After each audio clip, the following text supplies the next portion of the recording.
Thank you, everyone. I'm just going to get adjusted here. Good morning. Very happy to be here in Denmark. It almost makes me a little bit emotional. It's beautiful. Beautiful, I'm sorry. I've never been here before, and truly the people are so wonderful. As is our host, Pia Knudsen, who put this on for all of you. So thank you for having us.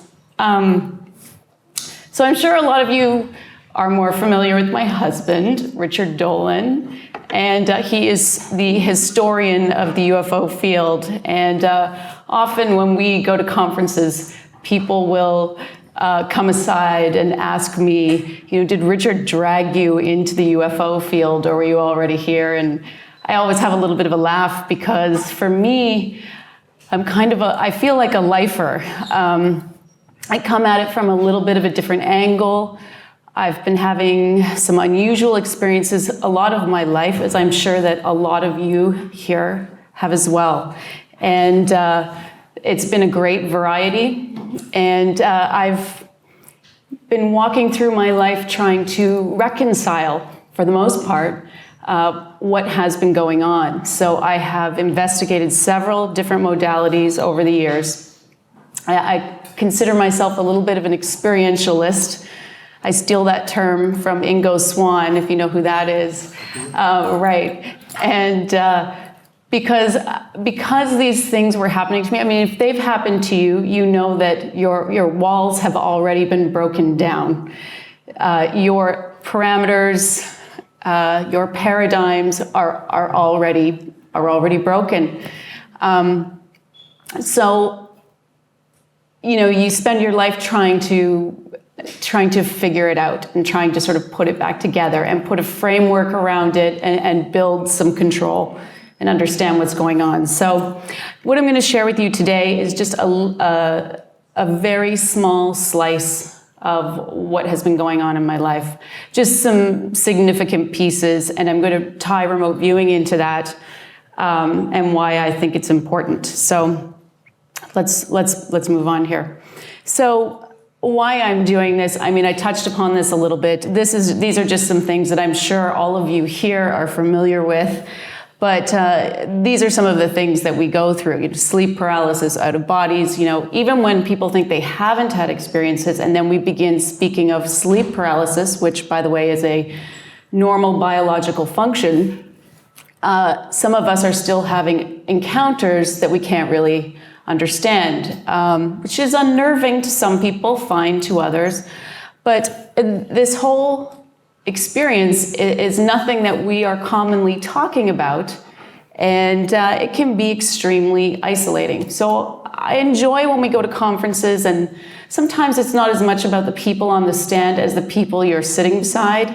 And we all have these incredible inner worlds, and sometimes we go to our deathbeds never sharing these unusual things that are such a big part of us.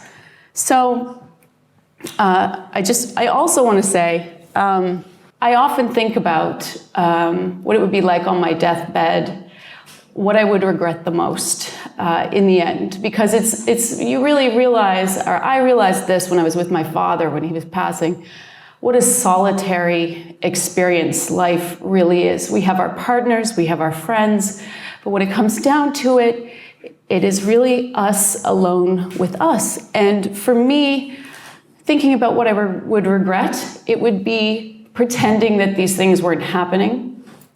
And I know they're happening to millions of people because people do discuss them. And I would regret not opening up the dialogue about it. So this is why I'm here with my heart beating out of my chest. I am here because I want to share, and I know that you are all here because someone you know or a part of you wants to share. So, okay, so why am I calling this frontier? We always consider space as the final frontier, but is it really? Is it possible that the mind is the final frontier? Consciousness?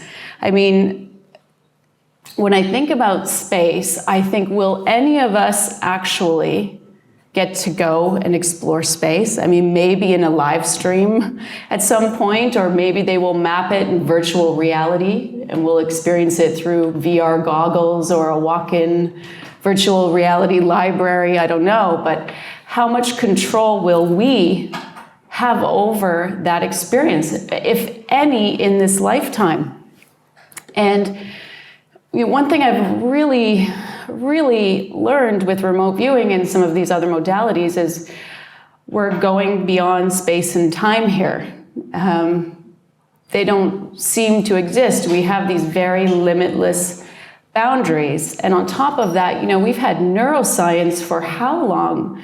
And we know so little about the brain still. It's really shocking, the things that we don't know. So I propose to you that possibly it is the mind and consciousness that is this boundless, limitless final frontier.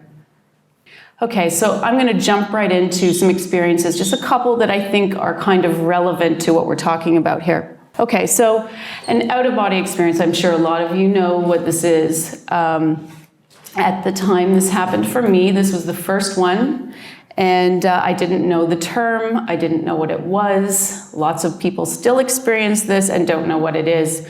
But I was having a nap in a room and I found myself floating up to the ceiling. Okay, again, no idea. And I'm thinking while this is happening, I'm thinking, I'm recognizing the feeling, it's euphoria. I'm feeling euphoric as I'm going up. The other thing I notice is that my eyes are closed, yet I can see. So I'm analyzing what's going on here, even though I'm just kind of going with it. And there was no wine, no drugs, no anything going on at this time. This is the middle of the day. I can see that it's bright in the room, and I notice that there is stippling on the ceiling. I don't know if we have the same word for this, but stippling, it's like stucco. They're like little, it's a little pattern in the ceiling. And I was in a new house. I had moved in with a partner, and this was the guest room that I'd had the nap in. So I didn't know if there was stippling on the ceiling in the guest room. And I remember thinking, wow, when this is over, I will actually be able to check and see if there really is stippling. So I'm just trying to give you an idea of how much I was thinking and analyzing this. Yet, a part of me seemed impaired because I just thought, wow, I don't exactly know what this is, but I don't want it to be over because it feels so good. And so then it gets a little stranger. So this is the way I demonstrate this. If this was my head here, and these are my feet, I am bumping on the ceiling. And another thing, if you've ever had your ear close to a balloon bumping on the wall, there's a very specific sound. And this was the identical sound as I was bumping on the ceiling. So here's what happens. It's as though my head becomes a hinge. My feet drop down completely vertical in one smooth movement. And I'm thinking, how weird. I am thinking, I don't know what's going on. It feels so good, but what the? And then again, swooping movement up. And then the opposite happens. I am now hanging from my feet. I mean, I have nothing to explain this. I'm not dreaming, I'm not sleeping. I swoop back up, and then my body begins to drift down. Now, this is where I used to always end the story because the rest of it's a little bit uncomfortable.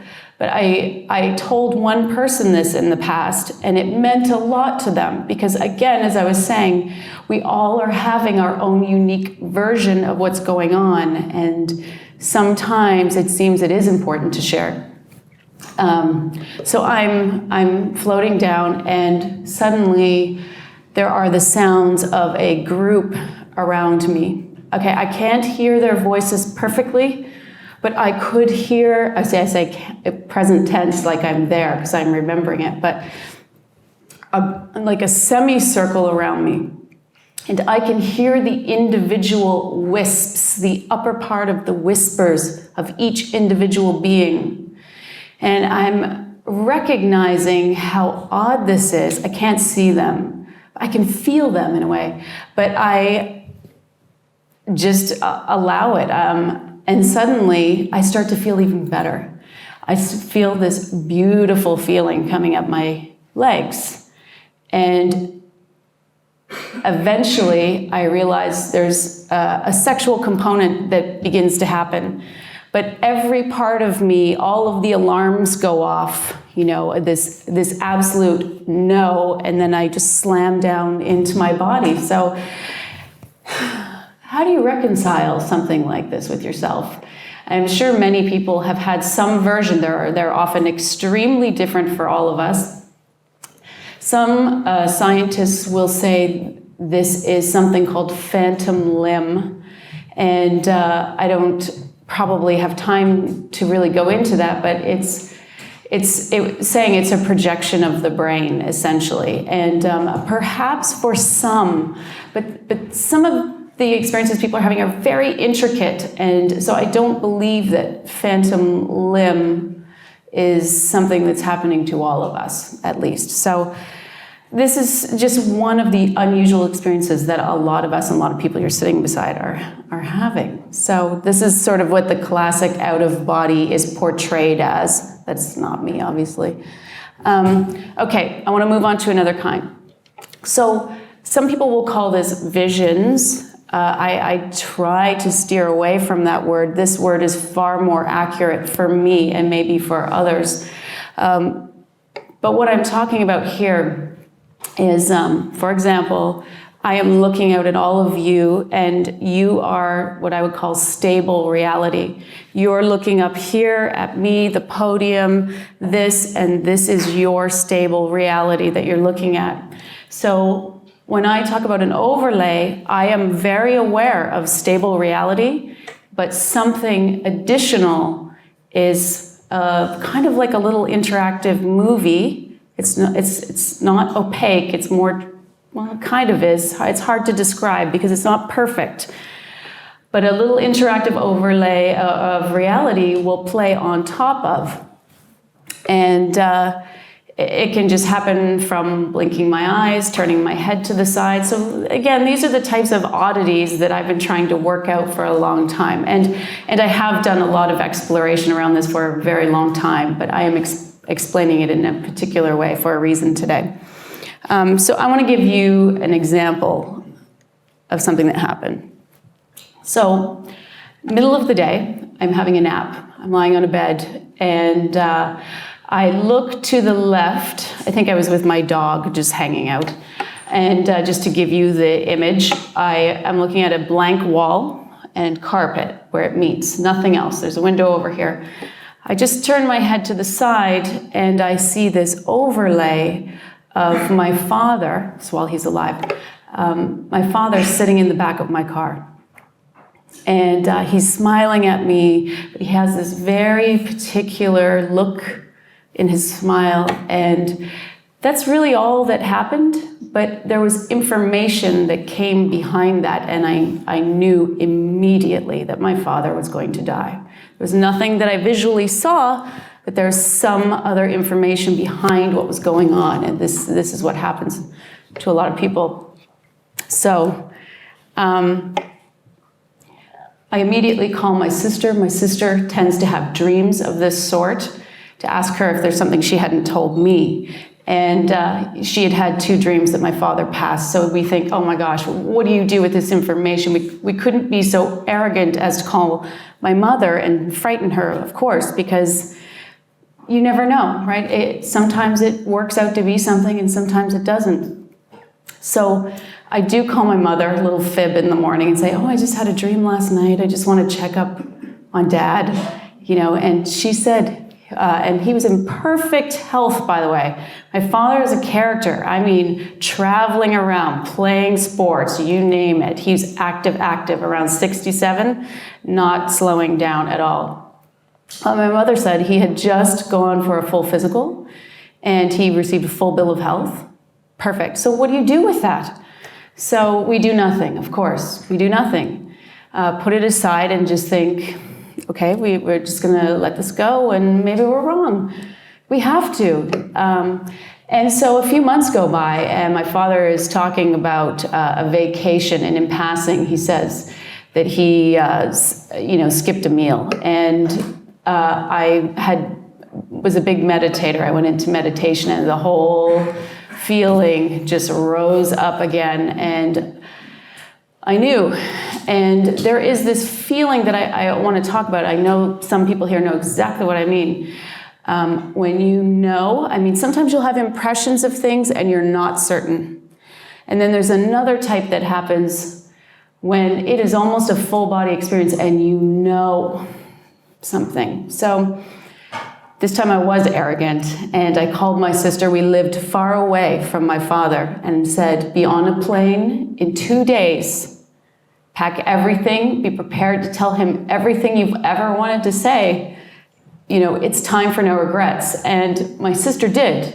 She did. I did. We were there in 2 days. By the time we arrived, without any warning, because this has just happened overnight when we were traveling there, my father was unable to speak by the time we arrived. So something had changed. He had spent the whole night up in front of the fireplace, something he never does, did not speak to my mother. He could not speak to us and couldn't look us in the eye because there was something he didn't know what was happening. A week later, we ended up finding out that he had pancreatic cancer that spread aggressively through his entire body, and he was given 24 hours to a week to live. So, we were fortunate enough that we ended up having about 8 weeks with him. But, I want to tell this story because I think there's some important, there's many important elements to it. And again, it speaks for a lot of people who are having these things happen. First of all, my father, was over 2,000 kilometers away. This was in the daytime. My father was perfectly healthy at the time. Okay, some people will have these when someone is dying or they have passed. My father is alive, healthy. It's daytime. It's daytime for me.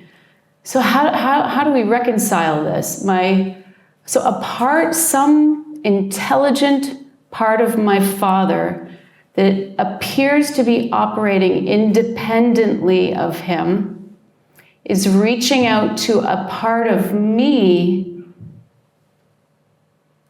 to give me information to warn us of a complete life change that is about to happen. So for me, these things have been happening before, but this one's just really poignant, that there is a part of us that is more than this physical body, and it's intelligent, and it appears to be assisting us in some way. And we'll hear this with cases of psychics and mediums, and I'm just giving you the stories I've chosen to give you in this example. But this happened in 2010, but I constantly look back at this and remind myself, because sometimes we will talk about this and then even we won't believe it. It's happened to us and then we won't even believe it. But I always come back to this one and say, what was going on here? There was even more inside it as well, because when it gave me, of everyone in the family, this incredible peace when my father was going through a horrible experience. I was able to be there for the family. I had this sense of completion without ever needing to have that dialogue with him to sort everything out. There was this beautiful, deep peace with everything. So I was really available to all of the family to bring this together and to deal with it. So there was so much behind this experience. So this is not my father, and this is not the car, but I thought this was a good, very close representation of what that overlay originally looked like. He was sitting in the back of my car, but looking at me. So, okay, I want to move on, and because I want to get into the remote viewing here as quickly as we can. So, here we go. I'm going to tie it all back together in the end, but that story was very important to me and to the rest of the story. So, in my travels, I am, as I was saying, I'm out there experimenting, trying things. If our minds are capable of this, and if we are capable of helping each other, if we can, you know, if our subconscious is that intelligent, why are we not paying any attention to it? What can we do with this? I mean, that was something that happened to me, but can I control it? Can I do something to point my subconscious somewhere and affect something, do something, find out something? So when I bumped into remote viewing, this is exactly that. This is a way of, one, really practicing your skills, understanding your subconscious. People always talk about remote viewing, like, I remote viewed the moon, or, you know, it's all about the end goal, but there is so much more to remote viewing. And, you know, I reflect back on what I said before about this is a really solitary experience. So when I think about, you know, I remote viewed the moon, or I remote viewed this, those things are important, and we want to know those things. But to me, understanding this incredibly intelligent part of us that knows so much more is far more important to me. I want to evolve this part of my mind that feels like it's just sitting there and we never pay attention to it. So I realize that some people here probably know what remote viewing is and some people don't. But I will just go over it very, very briefly. I don't train in remote viewing, and I highly recommend that if you are interested, I'll give you some resources. People usually do end up asking, but remote viewing was also nicknamed psychic spying, and it was known to have been supported by the US military, particularly in the 70s and the 80s. Most notably, it went through different names, but Project Stargate is the one that you could Google and you could really look up. And you have lots of very famous remote viewers with incredible stories. And these are the people I would always recommend for training, because when this program became declassified, you know, they are all out there now, available to teach people. And I do think there is something very, very important about sticking with the protocols that were originally designed and worked on for so many years.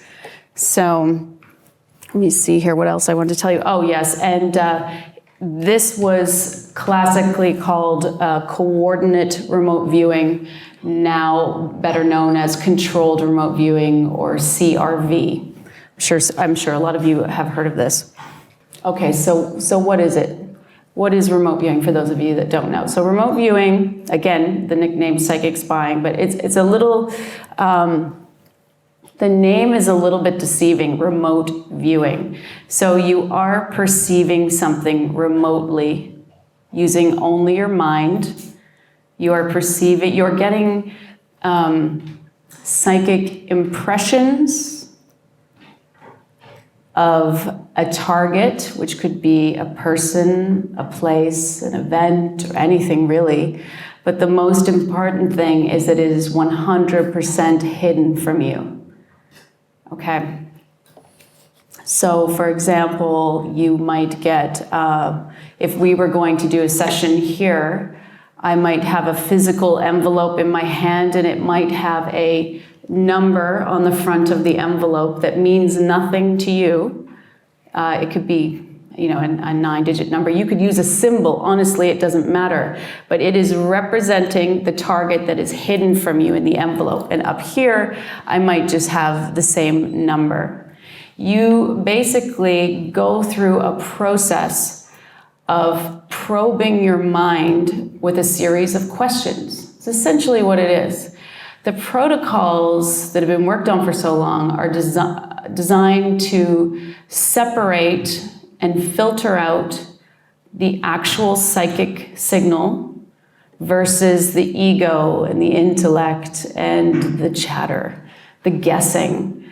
And it's very good at this. You know, again, I've been through a lot of the other modalities, but this one is really unique for this filtration process, managing yourself and understanding your own symbolic language. Your basic, Lynn Buchanan called it this, and I love this. It's almost like your conscious mind is interviewing your subconscious mind, or your left analytical brain is interviewing your right creative receiver that's often associated with, picking up psychic information. It's kind of really true. You are interviewing yourself.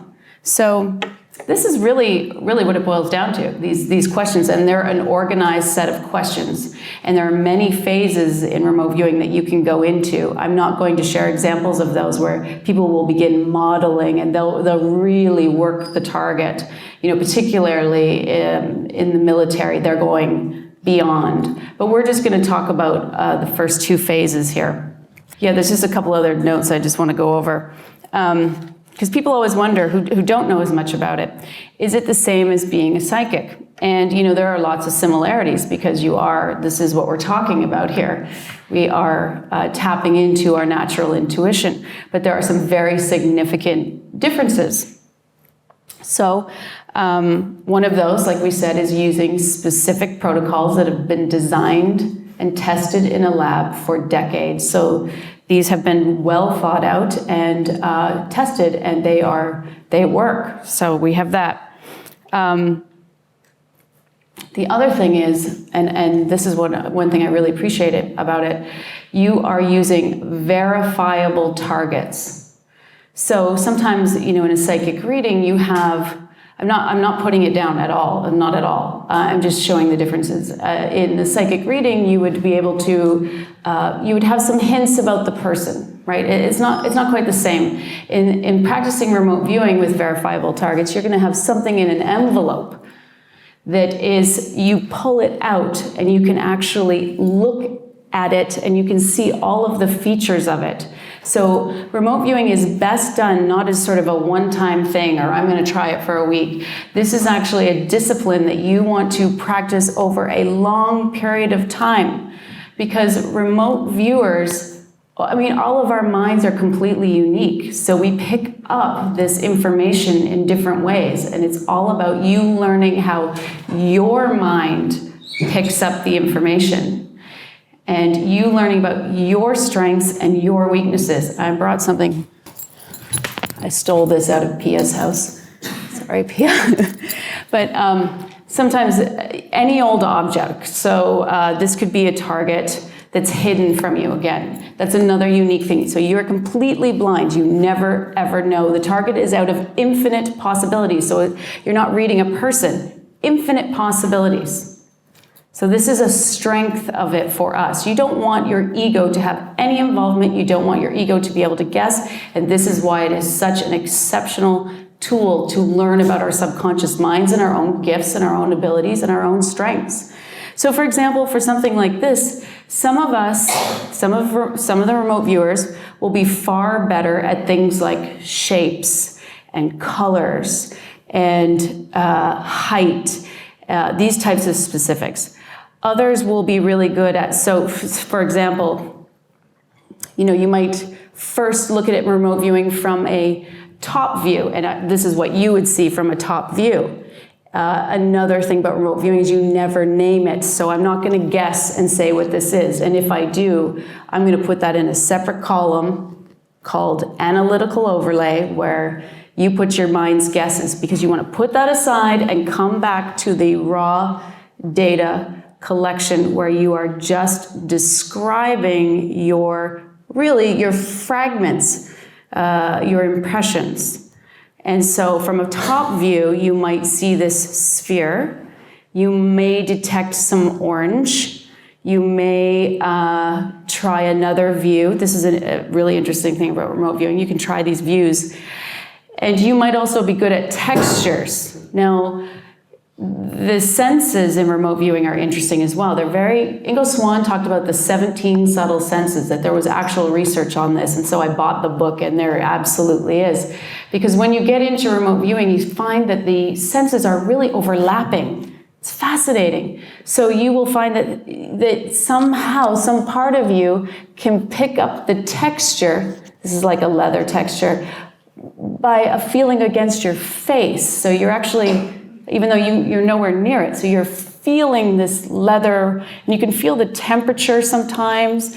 It's odd the way it works, but again, this is all incredible information of how your mind can perceive things way beyond what we think right here and right now. But other people, since this is actually a Yahtzee cup, some people might be better at picking up, they might see a party, and they might see people happy, they might see dice, so they might tune in more to the emotional content of the people present.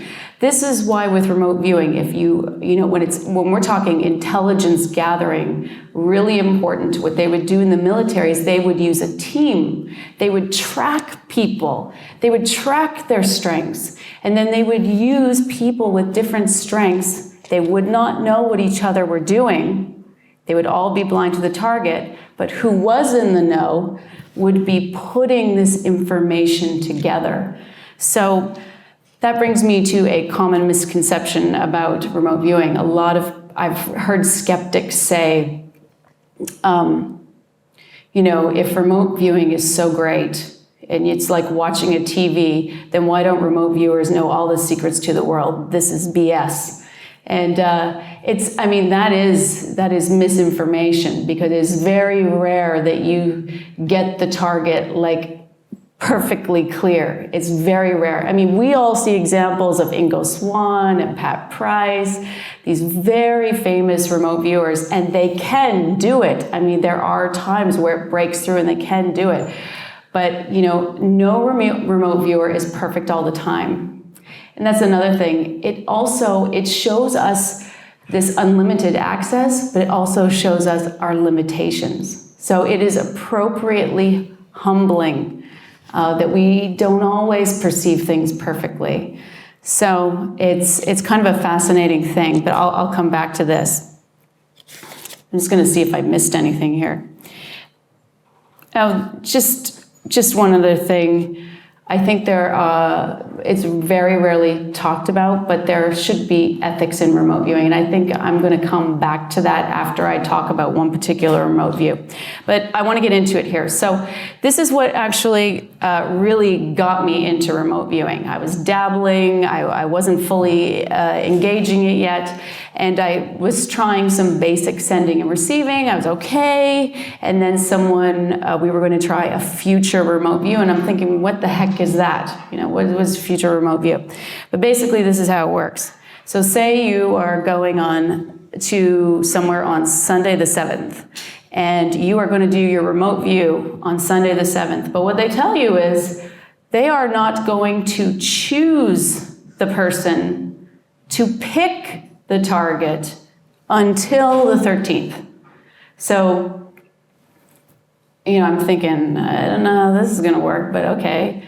I'm here to experiment. I'm here to try this. So, with this one, we weren't using the specific protocols. This was an early session for me where we're testing it out, and we didn't have the limitations. So they just asked us to draw pictures of what we thought it was. So I drew 3 or 4 pictures, and so I drew this little sun for one of them, this little yellow sun filled in with the little rays. And so the week passes, you hand it in, and then the week passes by, and you don't talk to anyone about it. Not that it really matters, because it's submitted now. But so this is what it ends up being in this particular case. And I just want to say, with remote viewing, I'm going to come back to this, but this isn't about what I can do. I'm just telling you these stories so you know what you can do. But so this ends up being the target for the future remote view. So I think, okay, that I missed. This is not it. This is not a sun. But then the more I look at it, I'm thinking, okay, so it's got this yellow middle part, and it's got these symmetrical rays coming out of it, and then you will learn in remote viewing that this ends up being a hit, because you're not naming the target, you're pulling together the elements of the target. So this is what hooked me in remote viewing. I thought, okay, I don't know how that worked, but that was a week before they even picked it. We saw the person who was going to pick it, and yeah, she had pulled it out of this little box, and it was a little ceramic flower, and it didn't even have the stem. It was just a ceramic daffodil. So I thought, okay, something's going on here. So here's another example. So I want to talk about levels of engagement with remote viewing too. So remote view number 1 this is after I had been fully trained in remote viewing. Now I was working privately doing them 12 targets a week. And so I had certain goals for myself. Now, when you do a remote view and your mind is guessing sometimes, I was frustrated because my mind would be guessing before I even started, before I even got the target number. And so I took on a series of 60-second remote views. This was important to me because what I was trying to do is, if I'm working with this intelligent part of me, I should be able to try to communicate with it and change what I'm getting. So I wanted to pull the actual target closer to the 60 seconds. So I would just basically be telling myself, I want this to come up sooner, So this is a casual remote view. I was at the Monroe Institute, and they just were introducing it to people, but I was well trained and doing it my own way. I'm still following the basic protocols, but once you've done it for a long time, you do your own little hybrid version of it. And so here I am. They give the target number, just like this. This is not the number, but this is how it is on an envelope. And right away, I'm starting to perceive this peak. And now, when I say perceive, I sometimes I don't have the words because I don't know. It's not like I saw it. I could almost feel it, like something in me's just got this swoop that was very specific. So I draw it like this, and then I go quickly through probing myself with questions, like, is it man-made, is it natural? And is it indoors, is it outdoors? So I'm indicating here it's outdoors. And is it a structure, is it this? So for me, I was definite on a structure, and here you'll see that mix of senses like I was talking about, tastes like metal. So something in me could imagine the cold taste of metal. I couldn't perceive it any other way. This is how I was perceiving it. It was large and it was dark. And again, this is just a 60-second remote view. And so here was just a little secondary thing, white, billowy, cloud-like. Now, this is what it looked like. This is just in my journal because it was a quick thing. So it ends up being the Eiffel Tower. You'll notice I didn't name it. And this is very classic. Again, this is not about me. This is about something that is very simple for everyone to do. The protocols and the methods of probing yourself, it's a way to help everyone pull out this part of themselves. So this is just a small little example and it was a low level of engagement. I felt these things, but I didn't feel attached to the target per se. Just, I was able to perceive these things about it. So here is your next target, remote view number 2. Now for this one, again, I'm at the Monroe Institute. I don't know if any of you have ever heard of this place in Virginia, in the US, but they were doing, it was sort of like it's kind of like you go there for meditations, you do about 6 a day, you use binaural beats. It's a very experiential sort of self-study as well. But in the middle of the week, they threw out a surprise remote view. And again, I thought, okay, let's do this, So this is a little piece of paper for me, but I am generally following the protocols here. And I'll just show you how I go along with this. So now I haven't been given the target yet, the target number. And here's my brain like trying to produce for me. Okay, so here's what I perceive immediately. So I'm seeing a yellow, I'm covering up the target numbers in case they still use them. Yellow, that it's light in color. And here, you can see I'm doing a top view. I'm not positive, but I'm trying to do a top view. And when I do it in heavy ink, it is coming in very strong for me. and again, you can see on the left-hand side, there's some sort of elevation. I cannot figure out what it is, and I don't want to, right? Because I am just describing what's going on here and what I'm feeling about this. These are my first impressions. AOL over here on the right, that's where we put our guesses. I'm going to go down to the next portion. So classically, I'll get those first impressions, and if that's all I get, okay, clear my mind again. Absolutely clear my mind. I might look at the target number again, and now I want to try a side view, like I was saying with this thing. So now I can see there's elevation, and I can't see it perfectly. It's more like you feel these things. They're broken fragments that you're trying to pull into clarity. Again, this elevation is showing up on the left side. Something I'm weirdly good at is repeating patterns. If there is some sort of repeating pattern, for me, my mind will pick it up. So it's just a strange thing. So here you can see there's a dark section, a light section. I am not really sensing a whole lot of color. There's some. But again, it's definitely this spherical object. There's something that's lit. Natural-ish, you can see I'm not confident there, but there's contrast, and there's these straight line repeating patterns. Okay, so this is before the exercise started, because my brain is just ready, for this. So here, oh, and you can see over on the right-hand side the guesses that I was having. I thought this must be a waterfall, because that thing on the left is there. I know it's there, I can feel it. And then I'm thinking, this thing's a birthday cake. Again, you're not supposed to do this, right? It's a birthday cake. It's perfect. I don't know why there's candles on the left side, but it's got to be a birthday cake. Okay, stop doing that. So here I am. It says during the exercise, I'm doing another view. Clear off, looking at another view. And I see there are two dominant parts. I cannot get past this. And I know from my own language with myself that when it repeats like this, I push off completely, and it keeps coming up with certain elements. There's something there I've got. Now, so this whole part is dark. This circle is lighter, and I can't, again, the sphere shape, right? But something else starts happening here, and this is really only important to my development, but I just give this as an example. When I did this, all of a sudden, I began to feel the praise of the person who had given the target.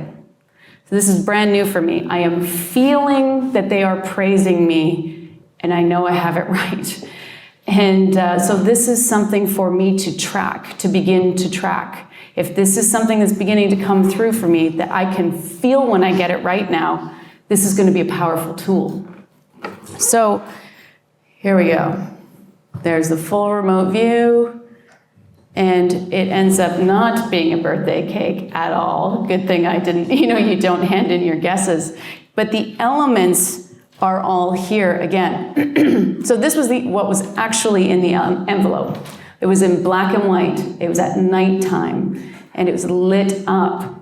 So you can see what my mind was attaching to. For some people, they might pick up the arches as a repeating pattern, but I picked up the columns as one. The darkness of night, this stark contrast of black and white and lit. Again, for me, it's colors, but other people may have tapped into the experiences because they could be anywhere in the timeline. They may have experienced all sorts of things that could have happened in the Colosseum. When you dig into the stories of remote viewing, you'll see people really have these different areas that their mind attaches to as important. So that was just my own picture that I threw in just to help. It was nighttime and color. So here we can see the elements where at the top, again, the mind is definite on the sphere. The mind is definite on the elevation and is definite, in particular, with that repeating pattern on the left side. So this is kind of, this is a higher level of engagement. My mind is feeling it's important, but there's still more levels. But yeah, so basically, there you can see this stark contrast. And yeah, so that's an example of another one. And I was so convinced it was a birthday cake. I was so wrong. Okay, so the third remote view. This one is particularly important, in my opinion. So you're sitting at a desk, and you have your paper, and you have nothing else. Your pen, that's it, your pencil. That's it. This one is called an outbounder. An outbounder is when you have prearranged for someone to be somewhere in the world at a certain time. So let's say noon. Someone is in somewhere else at noon, and at noon you're coordinating your times, and they're, who knows where they are, and your mission is to describe their entire environment and to determine if they're male or female. So, I cool down, I relax, I start doing this, start engaging this, and I begin to perceive water. Right away, it's starting in a different way. I'm not getting these fragments. I'm feeling everything. So I'm feeling water, but I don't feel chlorine. So it's starting to get specific with the water. And then there's the smell. And the smell is, I keep wanting to use this word dank. What kind of a word is that? But it's like a park where the water is enclosed and there's a smell, right? And I can smell the fish, and then I can smell the concrete around the outside and the moss on the concrete. This is how it works. It's when you're really engaged with it. And then I always say this, but it's true. I could smell the duck poop. I could smell it. I could tell there were ducks there. There were fish there. This was enclosed. And then I'm running along, and I can feel there are buildings. Buildings, not houses, buildings. I am in the middle of a city, but water. And I am certain, because I am engaging it on this way deeper level. Okay, then I begin to sort of, in front of me, I'm feeling this water, this just little bit of water on my face. I mean, how does this happen? That I am feeling this in my mind. And then I begin to see this sort of shape like a turtle. I can't see it perfectly. It's almost shadowy, but it's there, And then this other sort of arch. I don't see it perfect again, but it's there, there's something there. It's definitely like this.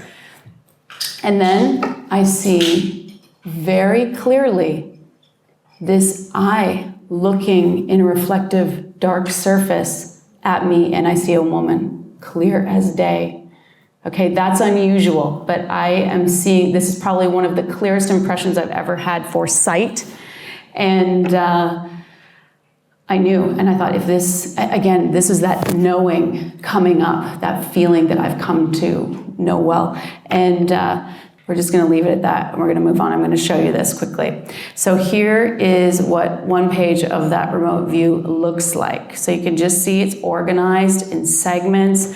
This is when I was just learning remote viewing too, which is significant to me, because for all of us, what does this mean if I'm right about some of these things? So PI, this is personal inclemency. This is a way that we track things about ourselves. Again, remote viewing is something you want to do over time. You want to track yourself. So for example, if I have a really heavy lunch and I feel really sleepy and I think I'm going to have a crappy remote view, I want to put it on there.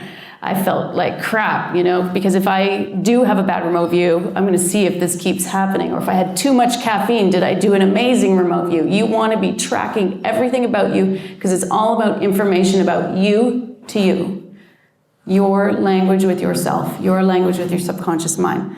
So AV, advanced visuals, is anything happening here? Well, Paul was the instructor. He had, I don't know if he'd shown a picture, this was a while ago, of his wife. But this is my first impression. I'm putting AOL. This is just, I just saw this. I don't know why. I saw a grill. Again, these vertical columns. And then I turned it into a car. But you just write what you get, you know? Here we are. Here I'm writing down the elements that I was showing you, the circular part and this. Let's move, I think, because I'm running out of time here.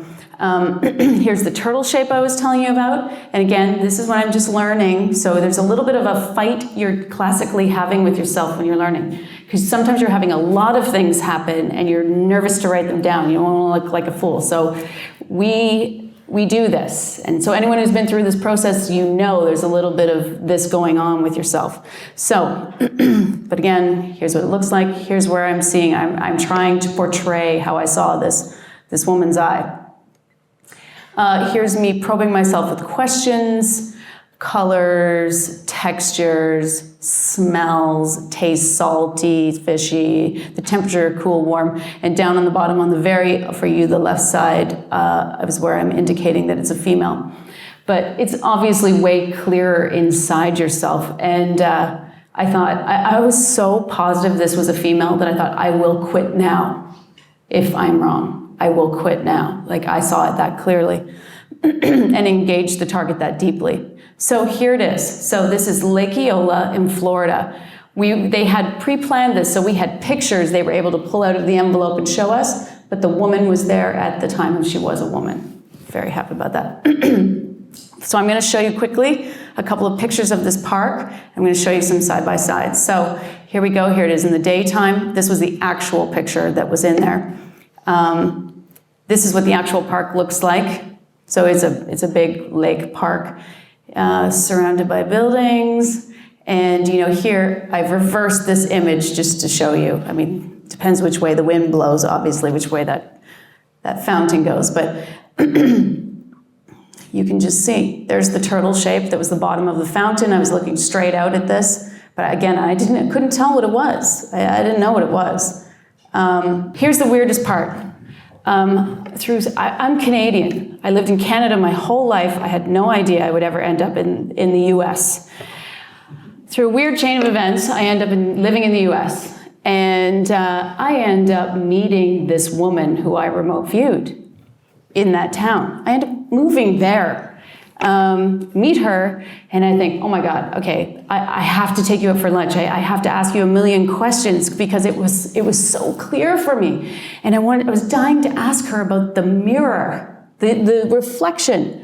So we go for lunch. I'm showing her this, asking her everything, and I say, I saw this, this eye, your eye in this reflective surface, and she says, oh yeah, I pulled a compact out of my purse and was looking at myself in the eye in case this helped anyone. Okay, so again, this isn't really about me. This is about what does this mean and how can we do this and why is this happening? What part of us is able to do this?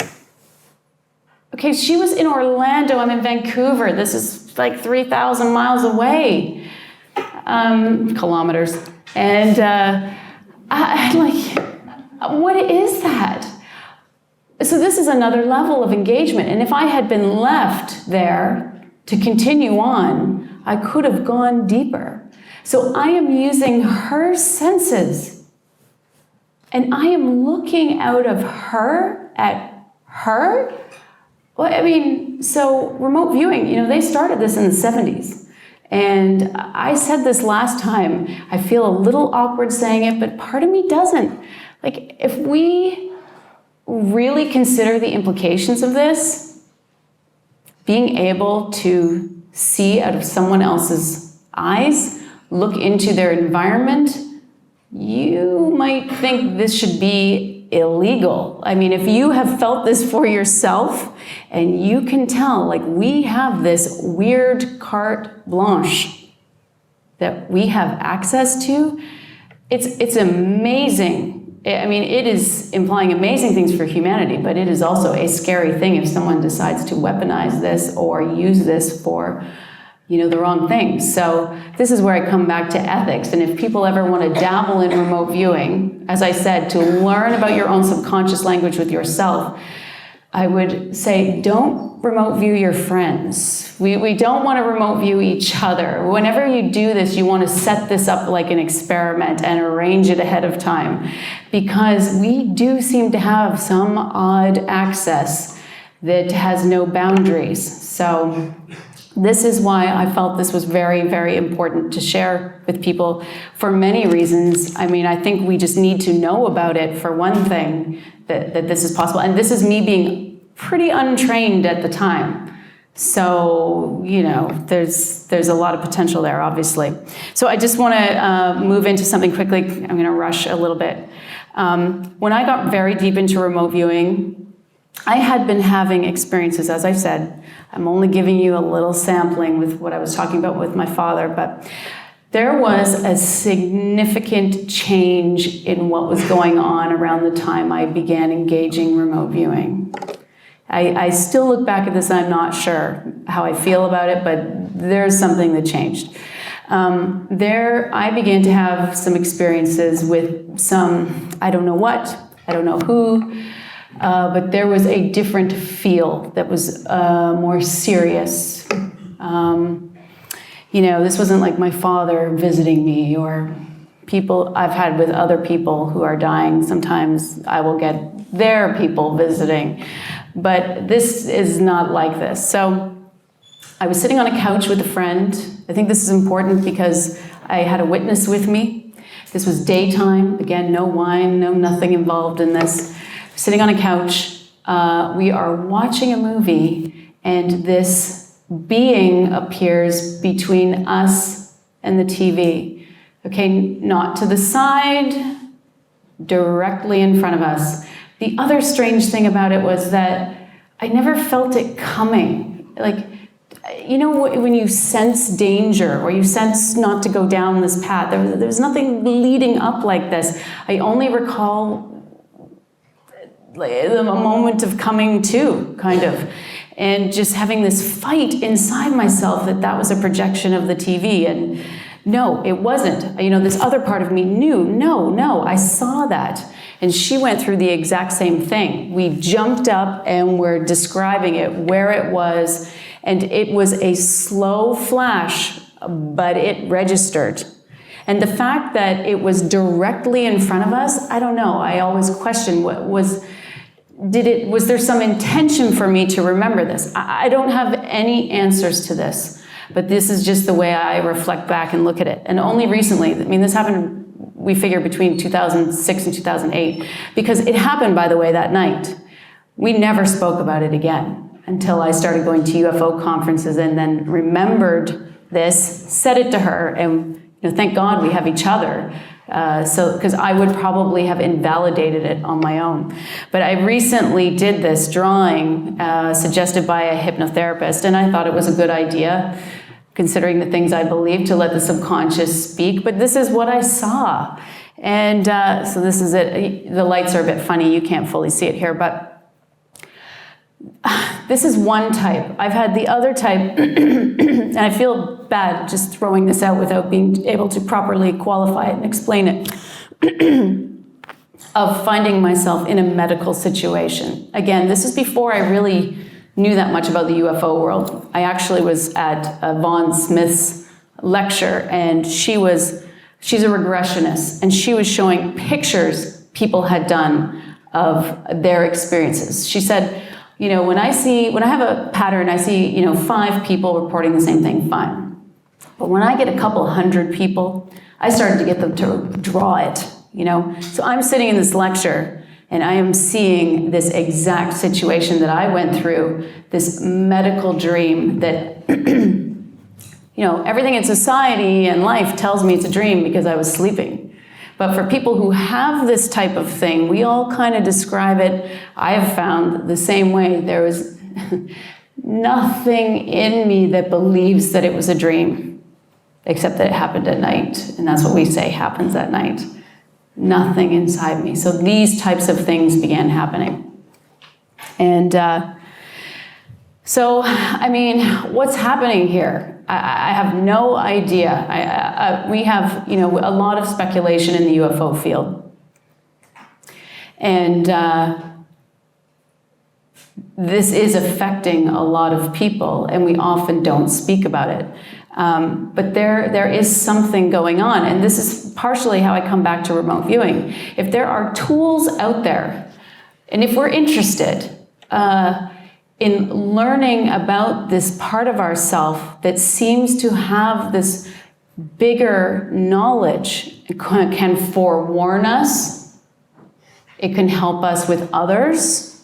We could even maybe put dreams in there and say, if we do self-dream studies, it's showing us a reflection, and we can sometimes work out problems and very deep into the dream world. So, I do believe there are some dreams that are mishmash of the day, but then there are some dreams that we can actually work through some personal stuff. So anyhow, the subconscious mind seems to have all of these tools, all of this access that appears to be beyond space and time, but we don't ever look into this.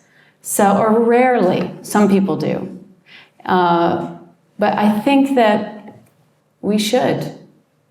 I really think that we are more than our physical bodies. And if we want to evolve and communicate with this part of us, I'm not talking about God, guides, any of those things, this part of us that is a receiver, that feels connected to everything, then remote viewing is an exceptional tool to build and understand more about this language going on between us and our subconscious mind. It's often symbols, right? It's not always language. It's not always clear. But remote viewing is a wonderful opportunity. And you don't have to do it. And, if you're a skeptic about it, the very best way is for you to try it yourself, because it doesn't take much. It's designed to help pull this out of you. But I would just suggest, again, with all of this available to us, without these limitations that we might even have with space, that the final frontier just might be in here. So that's it. Thank you.